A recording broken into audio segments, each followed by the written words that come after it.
एक विचारधारा थी और आज के समय में हमें उस विचारधारा पे चलने की आवश्यकता है। ये केवल एक दिन नहीं है कि भाई हम केवल इस दिन उनकी जन्म जयंती पर हर्षोल्लास से मनाएं, लेकिन उनकी जो विचारधारा थी उसको हम भूल जाएं। आज के दिन हम सभी को, जिन्होंने संघर्ष किया है, जिन्होंने तकलीफें झेली हैं, वो अपने बच्चों को सिखाएं कि शिक्षा ही एक ऐसा रास्ता है जिससे आप आगे बढ़ सकते हो। साथियों, आप सभी को पता होगा, बाबा साहब ने बोला था, शिक्षित बनो, संगठित रहो और संघर्ष करो। शिक्षा में वो ताकत है। कभी कभी जब मैं सोचता हूं और विचार आ जाता है कि एक ऐसा बच्चा जिसे स्कूल में जाने के लिए भी एंट्री नहीं थी, लेकिन शिक्षा के दम पे उसने इतनी मेहनत की, इतनी संघर्ष किया, चाहता तो वो भी लड़ सकता था, वो भी हथियार उठा सकता था, उसके मन में भी ये आ सकता था कि दूसरे और जातियों के लिए और लोगों के लिए उसके मन में नफरत आ जाए, लेकिन उसने ऐसा नहीं किया।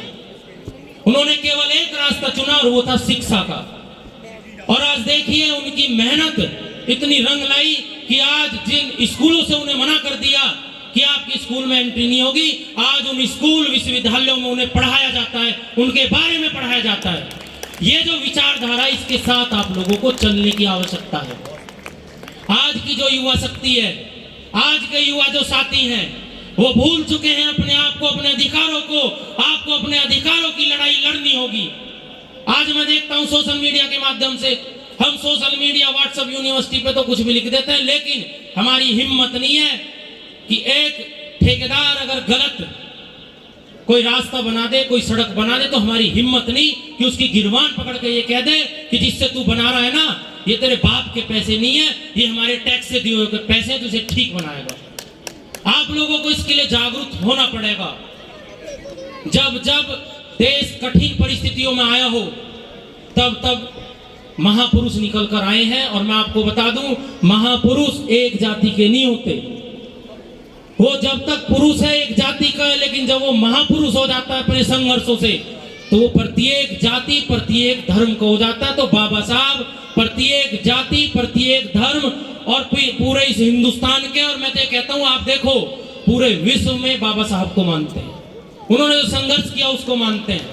मैं आपकी समिति को धन्यवाद देना चाहता हूं कि आपने अपने बैनर पे जितने भी महापुरुष हैं, चाहे वो किसी भी जाति से हो, धर्म से हो, आप लोग बधाई के पात्र हैं कि आप लोगों ने इस तरीके का बैनर तैयार किया कि जिन सभी का संग, क्योंकि ये देश सभी के संघर्ष से बना है। लड़ाइयां हर व्यक्तित्व लड़ता हुआ आया है और ये हमारे समाज से ही लोग निकलते हैं। तो मैं सभी से यही कहूंगा कि आज के दिन आप लोग प्रण लें, और इसमें एक साल बाद जब भी आप जयंती को मनाते हैं, तो कम से कम एक संकल्प होना चाहिए कि भाई हमने अपने समाज के लिए, अपने लोगों के लिए ये संकल्प किया और उसमें हमें इतने चीजों में सफलता मिली। तब कहीं जाकर उनको सही मायने में उन्हें हमारी तरफ से उन्हें सच्ची श्रद्धांजलि, और जो जन्म जयंती पर हम मनाया जाता है, तो ये होगा कि हमारे बीच से भी बाबा साहब जैसे व्यक्तित्व निकले। मैं बार बार धन्यवाद करूंगा इस समिति को, और मैं जितने भी हमारे युवा साथी जो तैयारी कर रहे हैं, मैं फिर भी आपसे बोलूंगा कि जो बड़े बड़े पदों पर पहुंच जाएं, जो बड़े बड़े पदों पर चले जाएं, उनका ओहदा बढ़ जाए, तो अपने समाज को आप मत भूल जाना। बाबा साहब को आप याद करना कि उन्होंने समाज के लिए कुछ किया, तो हम भी अपने समाज के लिए कुछ ना कुछ करें। ये ना हो कि हम बड़े अधिकारी बन गए, उन्होंने आरक्षण की जो नीति अपनाई थी और हम केवल अपना घर हमने चलाया, लेकिन अपने समाज को हम भूल के कहीं ना कहीं आगे निकल गए। ये है कहीं ना कहीं कमी है, ये आप लोग भी बता सकते हो, क्योंकि समाज का एक कुछ हिस्सा आगे बढ़ चुका है, लेकिन कुछ आज अभी भी पीछे। तो जो उनकी नीति थी, आरक्षण की नीति थी, उनका केवल एक ही सोच थी कि भाई इस नीति से पूरा समाज, चाहे वो एससी हो, एसटी हो, ओबीसी हो, ये पूरा समाज आगे बढ़े। तो जितने भी हमारे साथी जो भी आगे कुछ बनता, तो समाज को न भूलना, समाज को साथ साथ लेकर चलना। भारत माता की, भारत माता की, वंदे वंदे, जय भीम, जय भीम। बाबा साहब, बाबा साहब, बहुत बहुत धन्यवाद। जय हिंद, जय भारत।